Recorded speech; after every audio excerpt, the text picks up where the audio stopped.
I'm Brandon Powell, and this is Why It Matters. Today we're talking about how to simplify your inner life.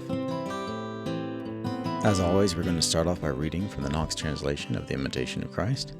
This is Book 1, Chapter 3, Paragraph 3. Once a man is integrated, once his inner life becomes simplified, all of one piece, he begins to attain a richer and deeper knowledge, quite effortlessly, because the intellectual light he receives comes from above. Freedom of heart is his, and simplicity of intention, and fixity of resolve. And he finds that he's no longer distracted by a variety of occupations. He acts, now, only for God's glory, and does his best to get rid of all self-seeking. There is no worse enemy to your freedom and your peace of mind than the undisciplined affections of your own heart. Really good and holy people plan out beforehand in their minds how they are to behave in given circumstances. The course of their lives does not sweep them away into following their lower instincts. They shape it for themselves, according to the dictates of right reason. To be sure, the conquest of self demands the hardest struggle of all. But this has got to be our real business in life. The conquest of self. No day passed without beating our own record, without gaining fresh ground. All right, so this first statement is profound. Once a man is integrated, once his inner life becomes simplified, all of a piece, he begins to attain a richer and deeper knowledge. There are so many times in life that we've gotten so busy that we don't even have time to consider sublime or eternal truths or the deeper knowledge of our existence. We need to simplify our inner life. Many saints throughout history have echoed this call. Among so is Saint Teresa of Lisieux, who's also known as the Little Flower. She loved the imitation of Christ, and it's not surprising that she develops her holy life upon this call. Saint Teresa of Lisieux developed a spiritual path which was built around being mindful of the little things, being simple in your earthly desires as well as your desire to please the Lord, simple obedience to your superiors, and to not aim for lofty things. Her whole approach to God was by focusing on simple things and little acts. Her whole approach to God was by focusing on simple things and little acts of love. Consider what Therese wrote, and this is a bit of a long quote, so just bear there with me. But what I demand is love. I care now only about one thing only, to love you, my Jesus. Great deeds are forbidden me. I cannot preach the gospel nor shed my blood. But what does it matter? My brothers toil instead of me, and I, a little child, while I keep close to the throne of God. And I love for those who fight. Love proves itself by deeds, so how am I to show my love?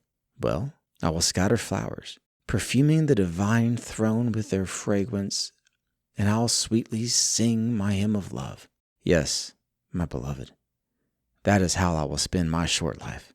The only way I can prove my love is by scattering flowers, and these flowers are every little sacrifice, every glance and word, and the doing of the least of actions for love. I wish both to suffer and to find joy through love. End quote. As this quote shows, if she didn't feel like she could do great things, then she would fill her life with constant little acts of love. Thomas à Kempis and Saint Therese recognize the value of simplicity. This is not a call for minimizing and throwing out all those clothes that you haven't worn in 5 years, and you probably don't even fit anymore. This is about spiritual simplicity. Though there is an element of physical discipline that we need to live with as well, but think about our faith. Do you feel like your faith is simple? Do you feel like your faith is focused and narrowed down to loving God with all that you are? With the best of intentions, many people overcomplicate their faith. Consider devotions.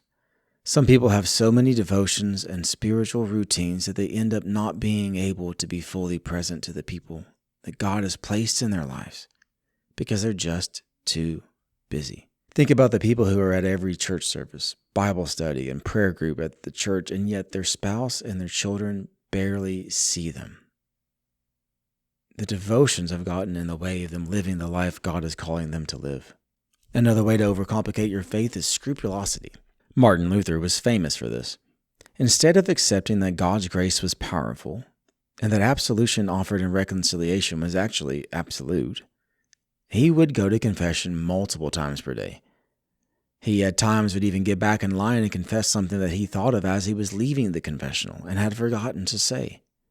He transformed confession to be this terrifying ordeal where every single sin had to be said or else forgiveness could not occur.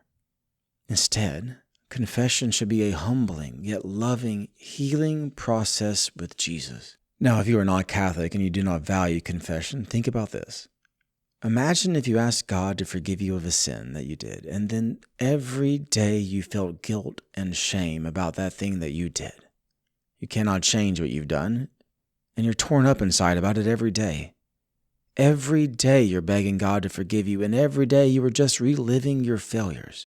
You do not fully trust in the forgiveness of God, and you've overcomplicated your faith. All right, now let's think about Advent and Lent. Those are two of the most beautiful times in the church year. We can have so many practices and so many events that we end up being very exhausted and busy, and we finish those seasons having done a whole lot of things, but not have spent any real, simple time with the Lord. Now, those are some ways we can complicate our faith. Next week, we are going to talk about some ways in which we can simplify our faith. For now, take stock of all the things you do in context of your relationship with God. Are you so busy doing things for God that you never get a chance to spend time with God? Are you exhausted spiritually? Take an inventory of yourself and your life and see where you might be making your relationship with God more about doing than about being. I'm Brandon Powell. This is the Why It Matters Catholic Podcast. Join us next time as we discuss ways to simplify your faith. God bless.